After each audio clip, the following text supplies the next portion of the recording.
Hey gang, thanks for bearing with me last week as I had the unexpected extended stay in DC. It was an amazing opportunity and I had a fantastic meeting hosted by the White House. I actually got lost in the Eisenhower Executive Building, so there's that as well.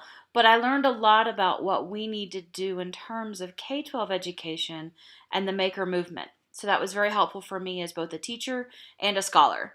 But to wrap up your discussion, as usual, I have the table on screen to divide between the K-12 conversation and the higher ed industry conversation. I went through and I was able to pull out three main points under both evaluation and assessment. Not so much that you explicitly identified these themes this way, but that's how the conversation evolved. So on the K-12 side of the house, for under evaluation, talking about the potential of the student perspective and how we get feedback from our students to help us with evaluating our courses. Obviously, in higher education, you're used to this. In fact, I'm sure you've already been bombarded by the daily email reminder to complete your course evaluations. So we do this as regular practice in higher ed and in industry. When I was an instructional designer, we had to harp on our instructors to make sure they got those evaluations completed because we needed that to help change the class. And this was 16 years ago. So evaluation isn't new, but how we approach it can be different. And that is, you'll notice in both K-12 and higher ed, peer evaluation came up. And in the K-12 sense, that was actually more of a split. You could have peers in a class evaluate one another, assess one another, but then, especially as teachers, classroom teachers, having peer evaluations. And that ties into number 3 on screen, the power of observations. But the observation doesn't have to be conducted by a peer. It could be a self-evaluation, and you've recorded your class. That's actually a practice that I recommend. If we look at evaluation for the higher ed folks, the need for simplicity really kind of came out of the conversation, and this is true.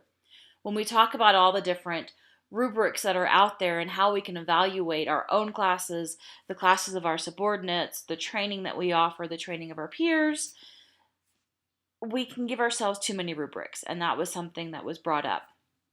The power of meaningful evaluation, and that's not just stopping at levels 1 and 2 on the Kirkpatrick scale, but continuing along to levels 3, 4, and 5. And then that peer community role came up again, more so for the student peers, but just the community evaluation power. I think in the K-12 context, having our personal learning communities, having our curriculum committees, takes that community role of evaluation that we don't often see in higher ed or industry. Now, if we turn to assessment, data tracking and analyzing came up in the K-12 conversation, and I was very happy to see that. Whether you're creating your own assessments, Google Forms is outstanding in so many ways to help you with this. There's other tools out there. I know that Microsoft is launching a Forms compatibility for their sheets, their spreadsheets. But then we have so many resources, platforms, apps that we use.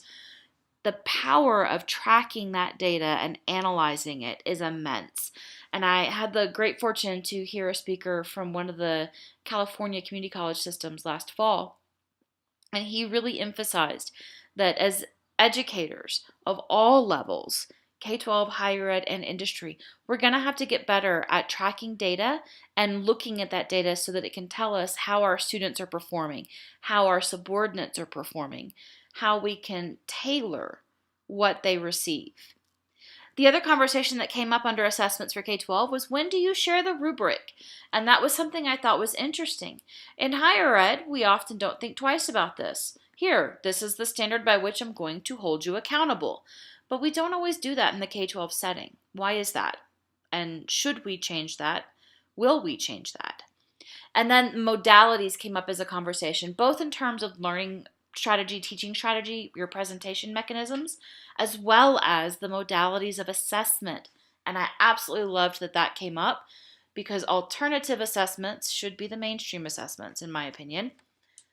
We don't necessarily need to do the same old thing because a different type of assessment can give us a different picture of the data and changes how we see that data. Over on the higher ed side, under assessment, The power and rise, the popularity of informal formative assessment. I actually saw a little bit of that in the K-12 conversation too. Where accreditation fits into assessment and even evaluation. Because if you are working through an accredited program like nursing or K-12 teacher preparation, then you have to abide by prescribed evaluation and assessment. And oftentimes those assessments have been vetted through a process prior to you receiving the recommendation to implement. So something to keep in mind. And then how do you assess attitudes versus skills? That is a challenge, especially in higher education. But I'm seeing it more and more in the K-12 realm as well. So I kind of liked the mirroring and the parallels that came up. So that was our discussion last week. And if you haven't noticed, we're in the last week of the summer term. And because I'm headed to the ISTE conference bright and early Monday morning, I wanted to get your overview posted on Sunday night. So with that, let's take a look at our last week, week 6. Use the on-screen links to navigate to the section of the overview you wish to access.